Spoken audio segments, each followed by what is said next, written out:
นี่เอาสบายดีโตนี่บนทีมที่เนี่ยเนาะนี่เลยทุกคนเลยทีมนี้มันจุดบอลเราว่าวางไว้เป็นจุดเป็นบอลเลยนี่ทีมกับทีมมันเป็นบอลจุดเองเนาะ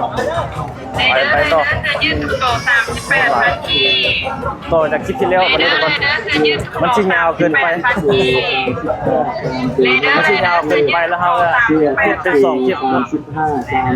เป็น EP นี้ที่2เสื้อทุกตัว35 3 ตัว1 แสนเก็บเสื้อทุกตัว35 3 ตัว1 แสนเก็บเสื้อทุกตัว35 3 ตัว1 แสนเก็บเสื้อทุกตัว35 3 ตัว1 แสนเก็บเสื้อทุกตัวเปิดเป็นมุมกว้างครับ3 ตัว1 แสนเก็บโอ้คนไหลเลยสิผ่านไปได้อยู่บนตัวนี้เป็นโซนเสื้อผ้าเนาะนี่ขายแต่เสื้อผ้าเลยเขียนเสื้อผ้าเกือบหัวมันยังต่างๆ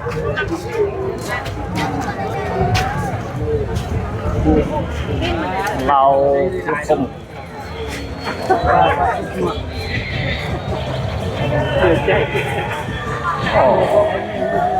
หลายเด้อทุกคนจุดนี้ก็ได้คนเลย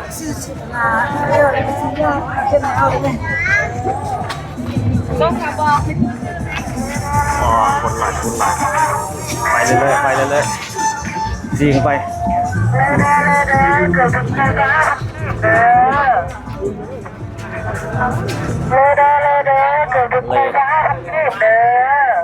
ปานงานบุญท่าหลวงวะจ้าลีเดหากเริ่มงานได้สั่งที่มือลีแล้วลีที่มือทำยินไปเลยไปต่อโอ้คนหลาย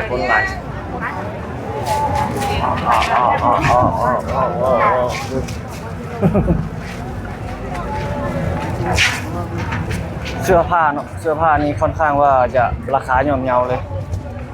แต่ก็คุณภาพมันก็คือเอาไปตามราคาเนาะไปตามราคาแพงก็โอเคราคาที่ก็สมราคาของมันนั่นแหละคนหลายไป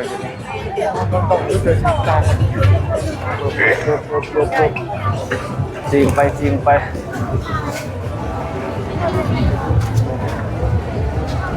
โซนเสื้อผ้าของงานบุญส่งเนื้อท่าวัดจัดคนหลายประมาณนี้เนาะทอดมือนั้นมาแห้งหลายขึ้นทุกมือเลย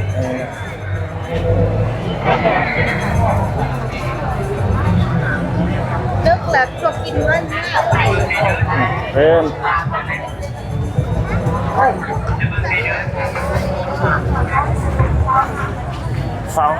35หลายราคาเนาะ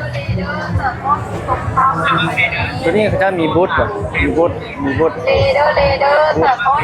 ย่างประมาณนี้ไปทางนี้ก็เต็มเนาะ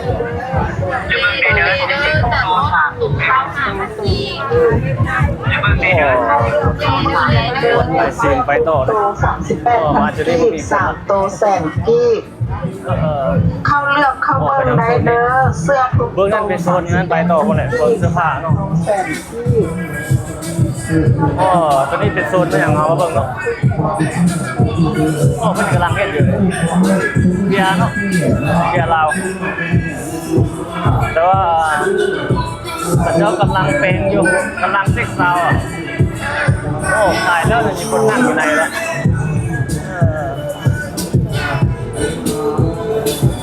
ไปแล้วเสื้อทุกตัว38,000กีบ3 ตัวแสนกีบจุดนี้นี่โล่งเนาะจุดนี้นะเพิ่นจัดไปนี่โล่งไว้นี่เพื่อบ่ให้มันแออัดเนาะแออัดหลายก็เป็นลมได้ทุกคนเลย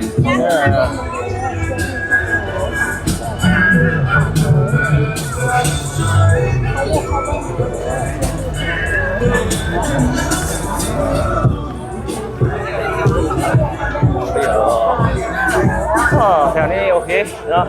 หายใจค่อยสะดวกเด้โอ้ไปตัวเมื่อกี้หายใจจนสิบ่ได้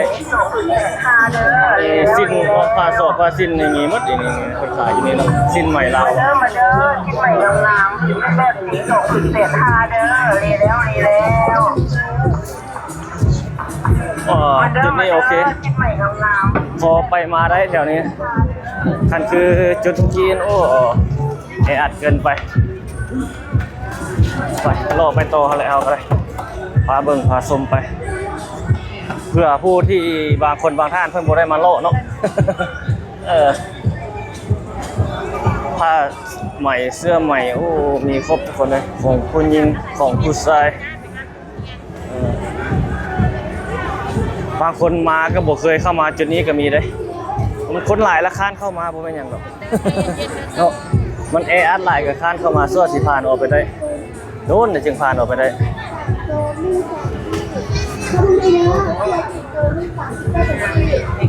ทางด้านห้องน้ำบริการห้องน้ำตัวนี้ คือมันได้เนื้อเสื้อยืดโต138,000 กีบ3โต100,000 โอ้มาทางห กี น้า บ เอานี่ เขาบังได้เนื้อเสื้อยืดโต138,000 กีบ3โต100,000 กีบเขาบังได้ เปิ เนื้ ดเป็นมุมกว้างๆเลยมันจะเห็นนะอ๋อซีมไปบนไปนี่จุดทางหน้าให้ประเทศเป็นบนลงๆเนี่ยทางหน้าเอานี่นะเพื่อบ่ให้มันแออัดนี่เพื่อเป็นมุมกว้างๆไว้ ส่งเสื้อราคาถูกๆเด้อเว้ยเด้อ ต้องได้อาบน้ำได้ทุกคนผู้ใดมานะเพราะว่าบ่อาบน้ำนี่เบิ่งก็เบิ่งเลยโอ้มานี่มันหลายคนเนาะแออัดเดียวเหม็นขี้เต่าเดียวบ่ได้เลยทุกคนเลยจุดนี้โอเคจุดนี้นะนุ่มเนาะ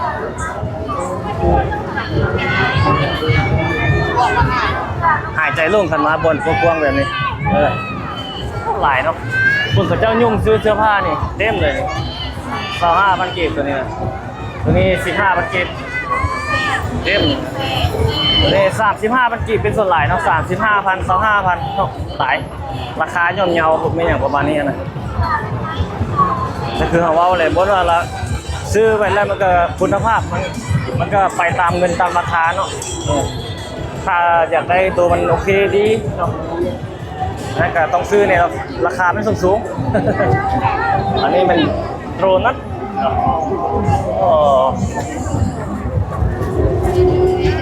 โอ้โซนนี้คนหลายแล้วเนี่ยนี่ไปบนจุดใดที่มันเป็นหอมๆนี่คนหลายรถเห็นบ่เดี๋ยวเราไปเบิ่งเวทีกลางเนาะมื้อนี้เพิ่นมีการแสดงแล้วบ่ยาวมากเลยบ่หลายคนหลายเสื้อผ้าเกือบก็คือกันเนาะแต่ละห้างนี่เป็นคนเข้าเต็มเลยคนหลายคนเข้าซื้อหลายอยู่ทุกคนมาเล่นบนนี่ต้องเอาเงินมาอยู่แล้วยังบัตรบุญท่านหลวงทุกคนนะบุญท่านหลวงก็คือกันคือกันคนหลายคือกันอันนั้นแห้งเป็นงานบุญแบบระดับประเทศเลยงานบุญใหญ่เนาะอยู่นครหลวงนี่งานบุญอันนี้นี่มีสองงานนี่แหละงานบุญส่งเรืองานบุญท่านหลวงนี่เป็นงานบุญใหญ่คนหลาย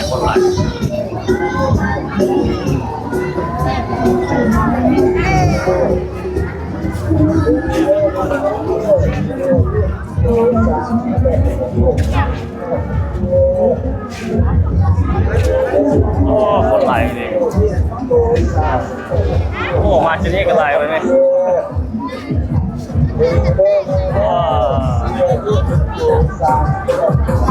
เสื้อผ้าเนาะจังหวะเอาขึ้นไปตรงนั้นกับเรา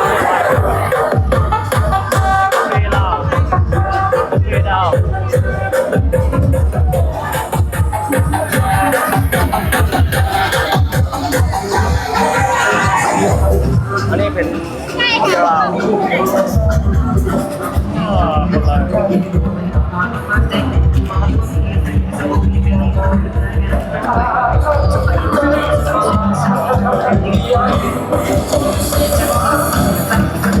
เจ้าโฆษณาเบียร์ไหม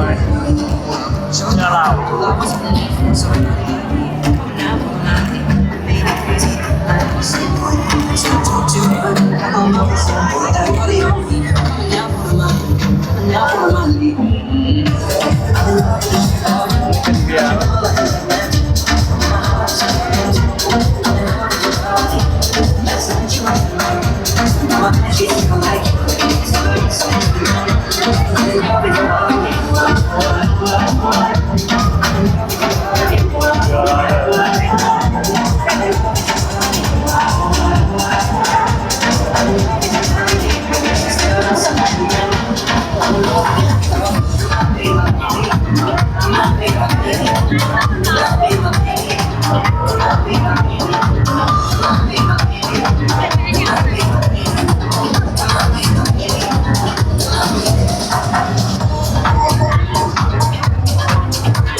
เรื่องไปแล้วนะครับไปทางนี้ครับจุดทีมพิญญาอยู่บนนี้เนาะเต็มแล้วนี่นะเอามาเบิ่งมาครั้งนี้นะเดี๋ยวเอาเจ้าบัวผ่านไปแล้วคนคือสิไหลเมื่อวานนี้เอาพาบวชไปแล้วคนไหล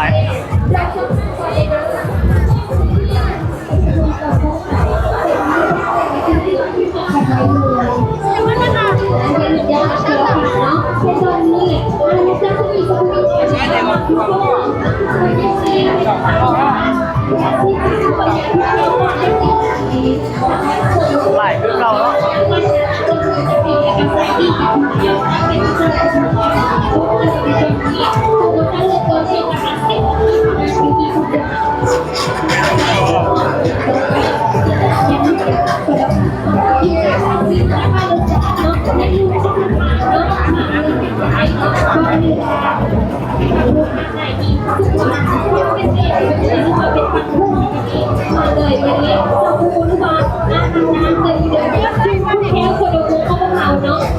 โอ้ไปทางนี้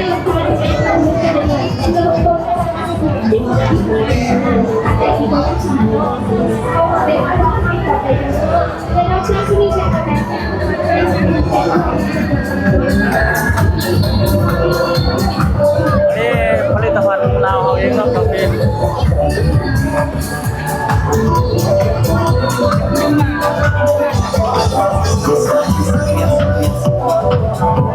โอ้ไปทางนี้ด้วย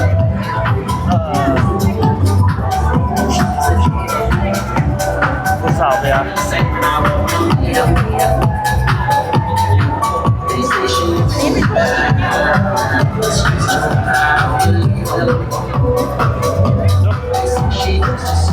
น้ำเป็นสองชั้นที่ดีครับ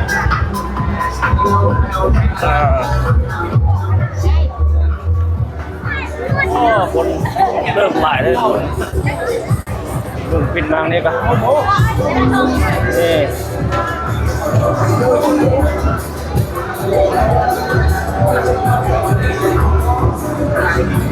มืออื่นหมดเลยมันจริงหลายกว่านี้นับมือนับหลายขึ้นเลยมื้อนี้ก็เป็นมื้อที่5วันที่5แล้ว5 6 7 8อีก3มื้อเนาะอีก3มื้อโอ้วิธีกลางไม่น่าจะเป็น6นี่ก็จุดชิปปี้เวทีกลางนี่น่าจะเป็นวันที่6ที่7โอ้มันแสดงแล้วเนาะโอ้แสดงแล้วนี่มีการโซแล้วโอ้อันนี้ก็เวทีนึงนี่มีคนเอาในดนตรีมาอันนี้แบบเพื่อนพิการเพื่อนเอามาเฮ็ดมานะเขาเป่ามา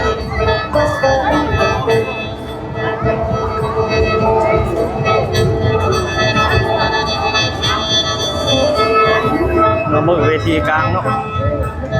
อันนี้มีน้ำหมากเจียงนี่พิพิธภัณฑ์เราบ่เนี่ยนี่เวทีกลางเพิ่นกำลังจะแสดงนี่ก็คนซื้อเลยนี่เวทีกลางกำลังจะแสดงนี่กำลังเกียมเนาะโอ้เขาจะคุมเสียงข้างหลังเลยนี่กำลังจะแสดงเนาะกำลัง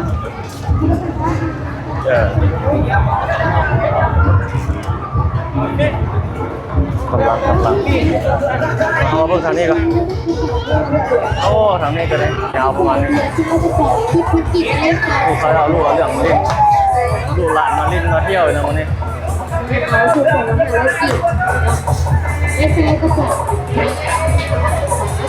เบื้องงานเพิ่นกางเป็นสีแดงแล้วเนาะนี่แย่ว่ะก่อนกรรมการเพิ่นอยู่นะ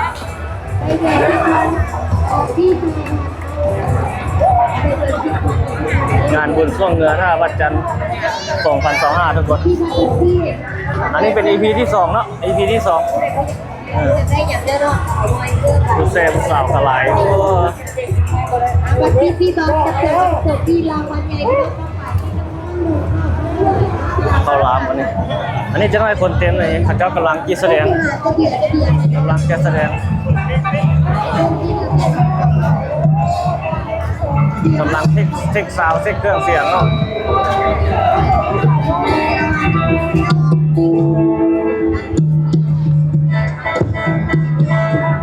กำลังเลย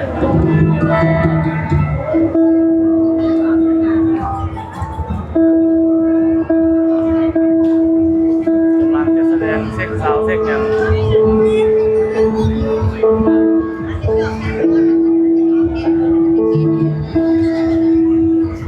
ลงไปล่มนี่หายเลย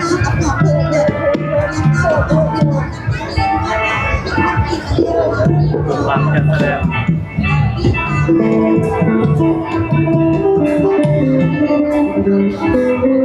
กำลังเซ็ก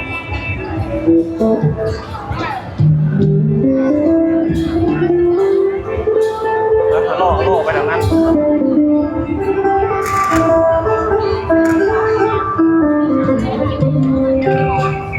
นี่อาหารการกินจะแสดงกำลังเซ็กเราเซ็กซ้อมเนาะมื้ออื่นกำลังซ้อมอาหารการกิน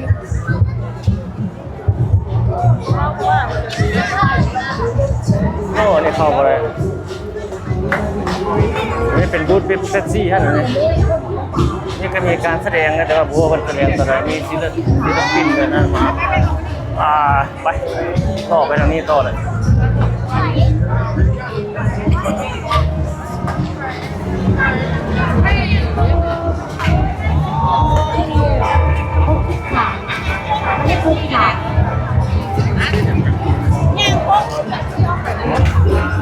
โอ้เจ้าลงไปลุ่มเลยครับทางลุ่มกับคนหลายเนาะเต็มเลยทำไมจะได้หมายเลขอ่านทุกทีมาเลขหาทีมาเลขหาทุกทีมาเลขหาทีเอาทำไมจะได้หมายเลขเก้ามาเลข29มาเลข29มาเลข29เอาทำไมจะได้หมายเลข46ก็แล้วก็เดี๋ยวเลิกเป็นอะไรเนี่ยที่ขาแล้ว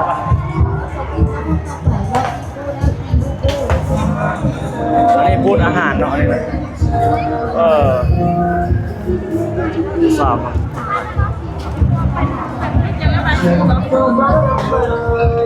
เ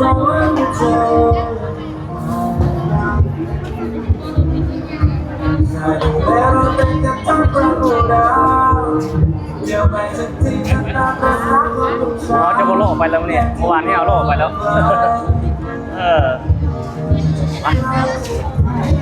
โลออกไปทางนี้ต่อแล้วกลับไปทางนี้ผมลงไปลุ่มเนาะลงไปลุ่มล่อขึ้นพุทธเนาะไปลงก็ลง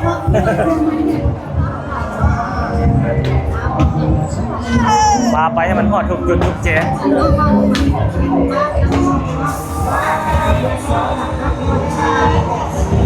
ลงไปลุ่มก่อนนี้แทมได้เห็นทุกคนพี่บัตรกี้อาจจะเจอเดิมเป็นสาวไอ้เดียวรู้ว่าพี่เป็นคนเบอร์นะก็นี่เจอส้มตำคนไร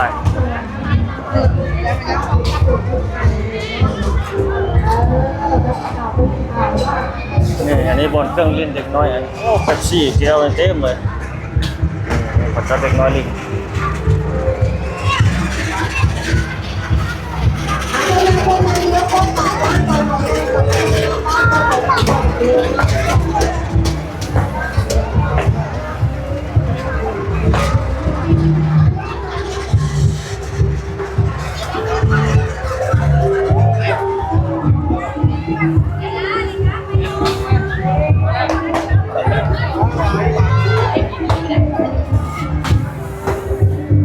เวทีทางเทิงให้เพื่อนกำลังซ้อมเนาะยังไม่ได้แสดงเป็นทางการเด้อ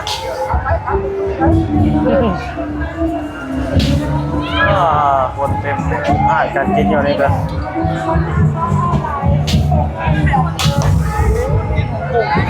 พี่บัตรกี้เป็นคนมาแล้วก็ โอ้อันนี้เขาเจ้ายิงตกน้ำเหรอยิงผู้สาวตกน้ำเลย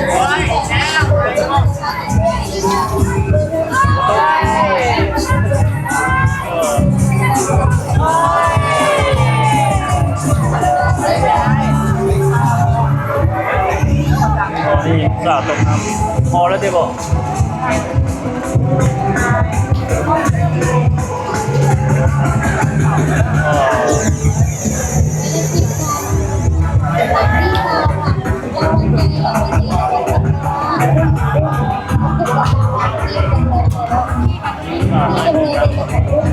โอ้เป็นหน้ามันโตเลย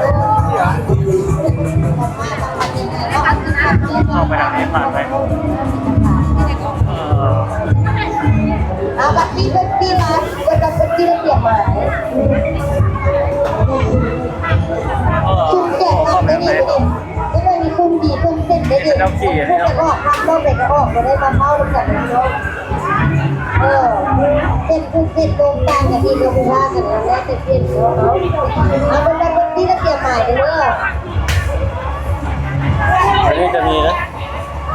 โลกมี คุณที่เอามาเลยก็หมายเลข92มาเลข22มาเลข22ออกมาเลยก็หมายเลข48 เป็นภาษาไทย มาเลข48จากพวกพิโก้ มาเลข48ออกมาเลยก็หมายเลข42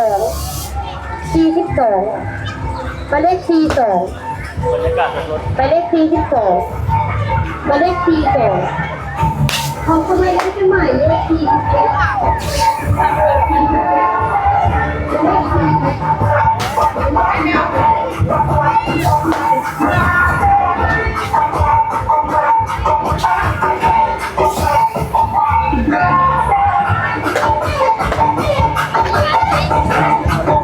ก็จะขี่แล้วนี่รถซิ่ง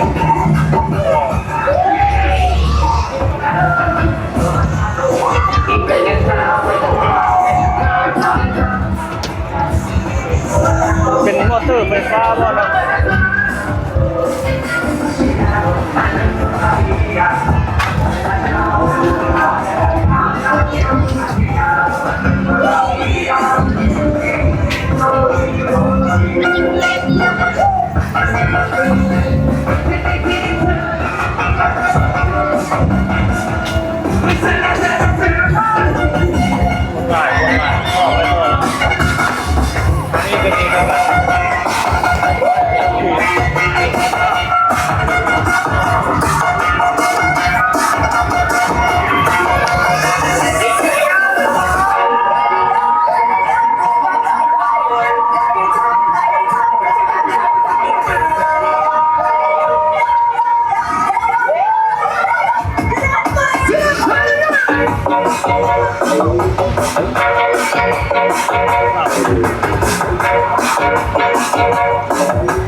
หลายอย่าง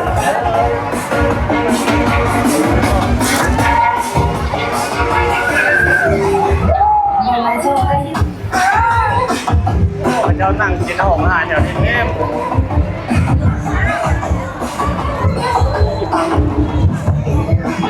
ไปหาหลอกขึ้นไปทางนั้นต่อเลย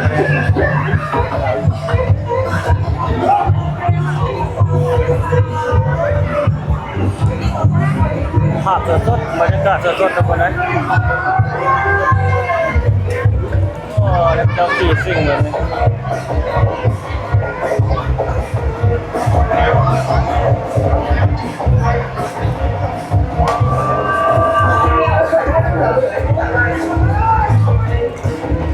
ลุ่มประมาณนี้แหละล่อไปแล้วครับ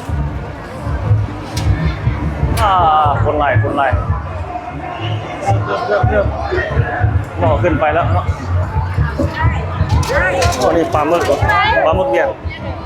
คนไหลไปเอาไปทางนี้ซะขึ้นไปแล้วทุกคนโอ้คนไหลขึ้นทางไหนดีวะ เอานี่เอาซะไปเยอะ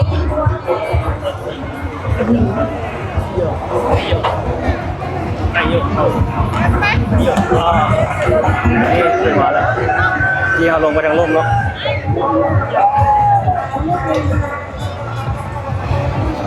โอ้คนหลาย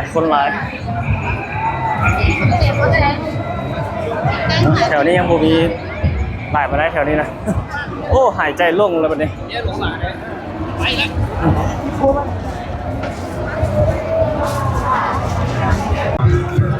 นี่จุดนี้เป็นภาพกรรมการก็ได้แบบนี้แหละใส่นี่แล้วเมื่อวานนี้เป็นยังบ่ได้ใส่อันนี้วันนี้ใส่แล้วเนาะวันนี้บนแขกการนำเพื่ออยู่ในมือบุญนั่นแหละโอ้โหโอ้บรรยากาศคนเลยอัปเดตไปเรื่อยๆเลยเอาก็ได้ กลุ่มบริษัทดาว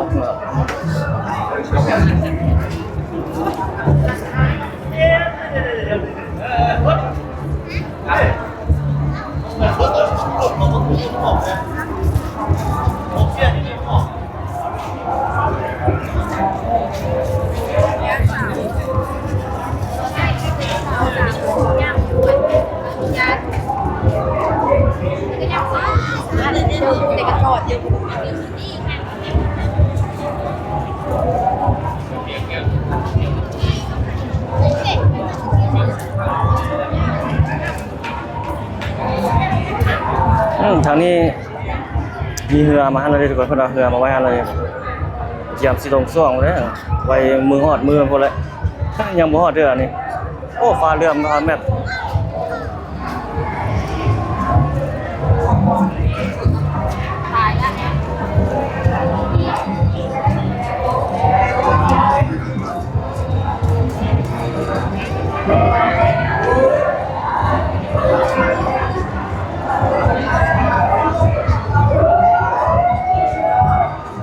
รอบไปเบิ่งเรื่องประตูมาออกไปทางนี้ต่อวันนี้เนาะ ต่อให้มันได้เห็นทุกจุดทุกเจนั่นแหละไปเรื่อยๆอัปเดตไปเรื่อยๆให้ทุกคนได้เบิ่งเนาะ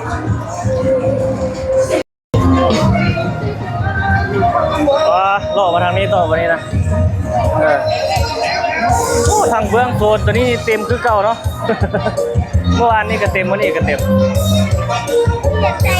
คือเก่าทุกคนในบรรยากาศนะคนหลายคือเก่างานบุญบ้านเฮา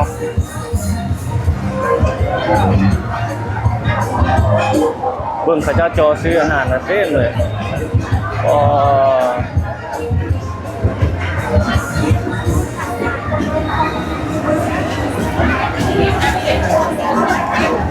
รอไปเก็บบรรยากาศไปบรรยากาศสดๆเลยไม่ได้เห็นหลายจุดหลายบอลเนาะคนหลายจะน้อยจุดน้องๆมาว่าจะขึ้นไปกินอยู่เบียร์อยู่ตรงห้านเบียร์สามแยกป่าประสักนะปากประสักก่อนโอ้ทางนี้คนหลายเลยหลายทุกมื้อเนาะหลายทุกมื้อทั้งนี้คนหลายเลยเบิ่งมันเต็มเลย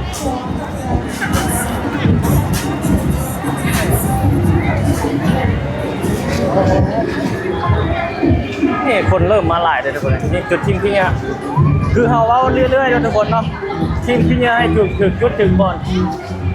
อันนี้เป็นโซนอาหารเนี่ยเข้าไปในนี่เต็มเลยโอ้เต็มทุกมื้อเลย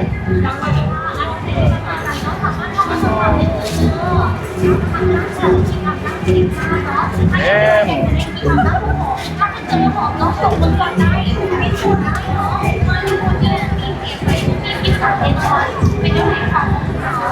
ปานงานบุญท่าหลวงเนาะ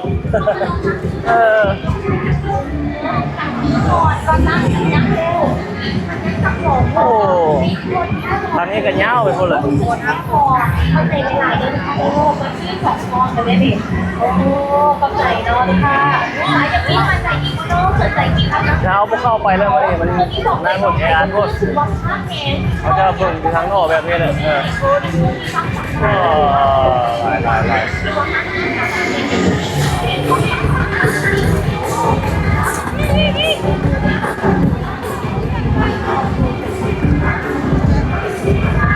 โอ้คนหลายเนาะ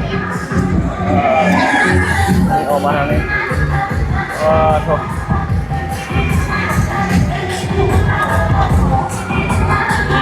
ไปเรื่อยๆนะเอาอะไร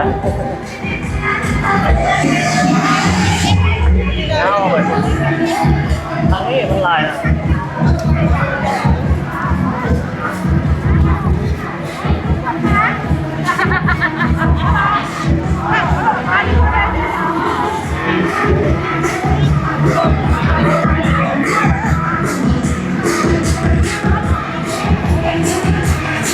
อันนี้ก็ยาวไปพวก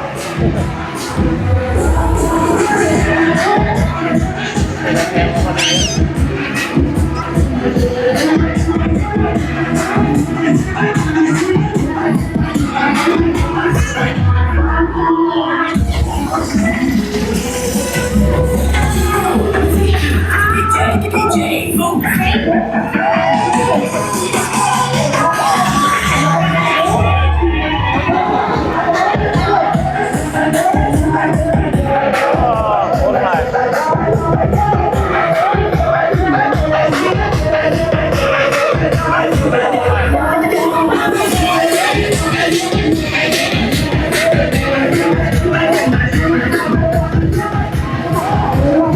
อันนี้คนใหม่กำลังกำ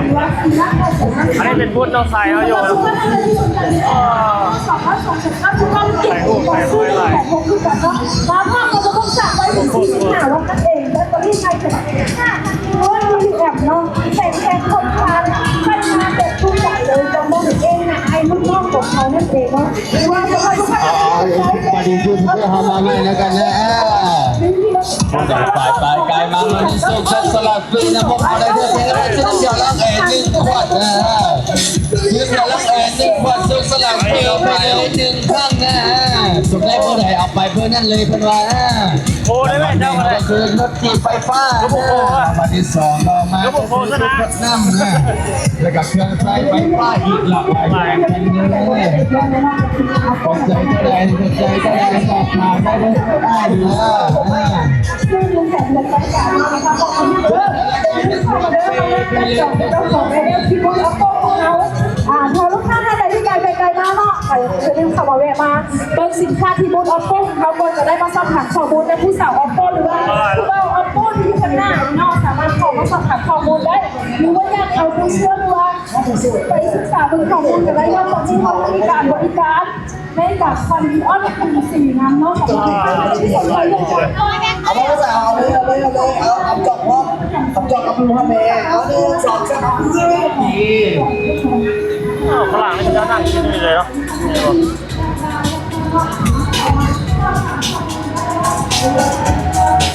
เนี่ยผู้สาวไทยเบียร์ไทยเราทั้งนี้ก็คนหลายกันถ้ามันเอาไฟขึ้นนี่อีกตัวหนึ่งดีเลยแจ้งวันนี้อย่างมืดๆนิดนึงกว่านี้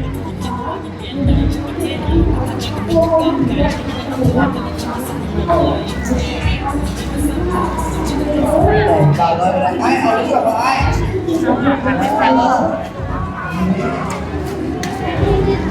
โอ้ทางนี้เมื่อวานนี้เอาเข้ามาทางนี้กับคนหลายทางเด็กทางนี้เงาไปแล้วโอ้มื่อนี้ทางนี้คนหลายเด้อมื่อนี้นะเข้าโลกเข้าลามนี่กินเงาไปหมดเลยเงาไป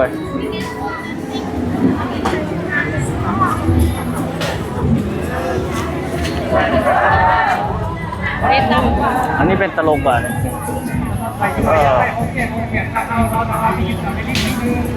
ตลกจะต้องเอาขึ้นไปนี่คนทานอาหารตัวนี้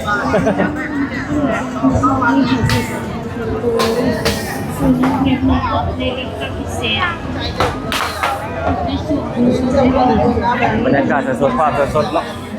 งานบุญบ้านเขา2025โอ้ทางนี้กับคนหลายเนาะ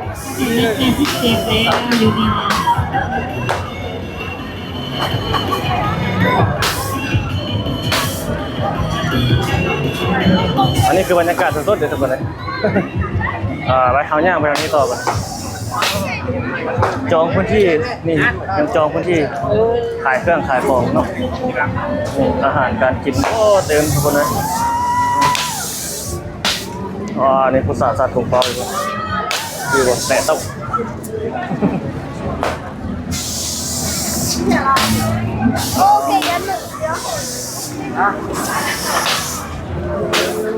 โอ้คนมาลายเนาะมีกองมีปืนฮาโลมันทั่วทุกคนวันนี้คนนี่เริ่มหลายขึ้นเลยโอ้หลายขึ้นมืดมือไปแห้งหลายขึ้นไปอีก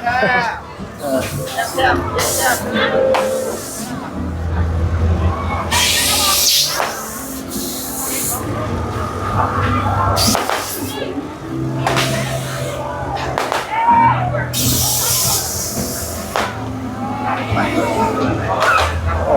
คนอันนี้เข้ามาทางนี้ก็ได้คือกันเนาะ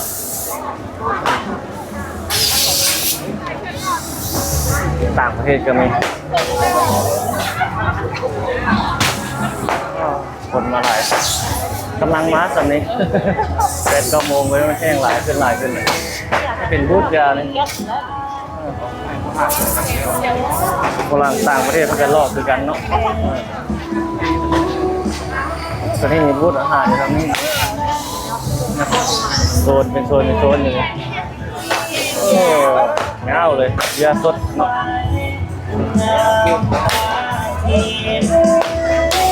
สาวสัตว์คุณพ่อความรักสองเรามันคงจบมีคู่ฮอเป็นลาบแต่ส้นบดเคยคบคิดฮอเป็นลาบที่ดีในเวลาที่มีเจ้าแต่ฝนตกนี่ทุกความผิดต้องกันแล้วมันส่งตกนี่ทุกความเจ็บซ้ำที่ผมมีหัวจบจากคนที่เคยอยู่ร่วมกันบ่เคยหาที่ความรักที่เคยบ้านมันคงจบไปต่อเขาโอ้คนนี่หลายกว่าเมื่อวานนี้เดินคนเลย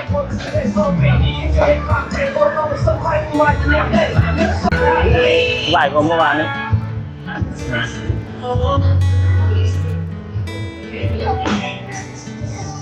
ตัวนี้เป็น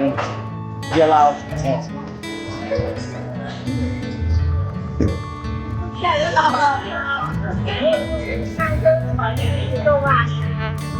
ก็เล่นดนตรีเดียวกันนี่เนาะ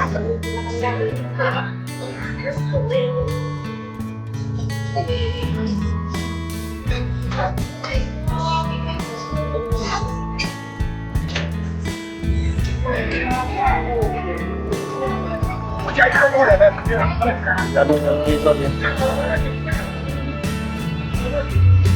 นี่ปิ้งไก่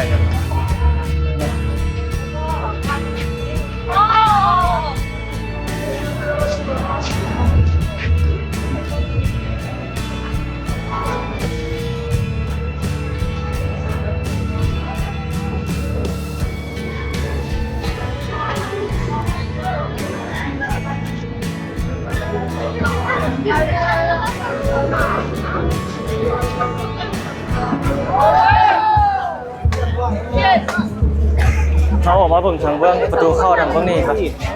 อะไรชื่ออะไรล่ะนี่ทางนอกงานเขาเจ้าถ่ายรูปให้อย่างนี้ก่อนเข้างานเนาะ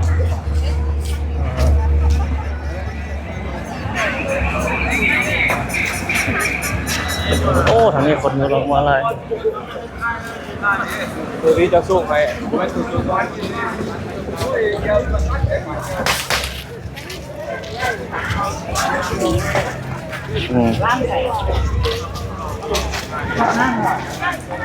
นี่เป็นเข้างาน